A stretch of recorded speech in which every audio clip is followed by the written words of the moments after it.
केंद्र सरकारनं मोठा निर्णय घेतला असून कर्मचारी भविष्य निधी संघटना म्हणजेच ईपीएफओनं त्यांच्या सदस्यांना खात्यातील संपूर्ण रक्कम म्हणजेच 100% रक्कम काढायला परवानगी दिली आहे। पण नेमका निर्णय काय, बदल काय, जाणून घेऊयात। नमस्कार, मी अक्षरा चोरमारे आणि आपण पाहताय लोकमत।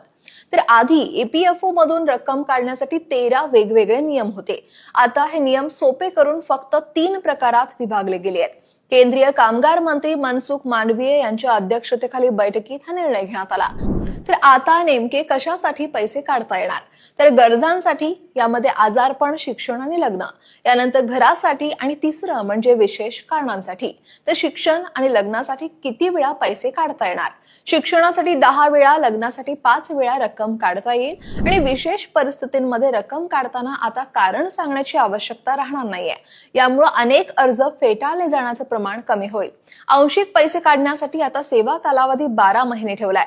शिवाय निवृत्त कर्मचाऱ्यांना घर बसल्या डिजिटल जीवन प्रमाणपत्र देता यावं म्हणून ईपीएफओनं इंडिया पोस्ट पेमेंट्स बँकेसोबत करार केलाय। हे प्रमाणपत्र देण्यासाठी केवळ 50 रुपये शुल्क लागेल आणि तेही ईपीएफओच भरेल आणि त्यामुळेच पेन्शनधारकांना मोठा दिलासा मिळणार आहे। आता कंपन्यांनी उशिरा पैसे भरल्यास नेमकं काय, तर ईपीएफओनं विश्वास योजना नावाची योजना आणली आहे। यात नियोक्त्यांनी उशिरा पैसे भरल्यास लागणारा दंड कमी करण्यात आलाय।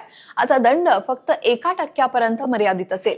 आता महत्वाचा प्रश्न म्हणजे खात्यात शिल्लक रक्कम ठेवावी लागेल का, तर हो, 100% रक्कम काढण्याचा पर्याय दिला असला तरी सदस्यांनी त्यांच्या खात्यातील 25% रक्कम ही कायम शिल्लक ठेवणे बंधनकारक असेल, ज्यावर वार्षिक व्याज आणि चक्रवाढ नफ्याचा लाभ मिळेल।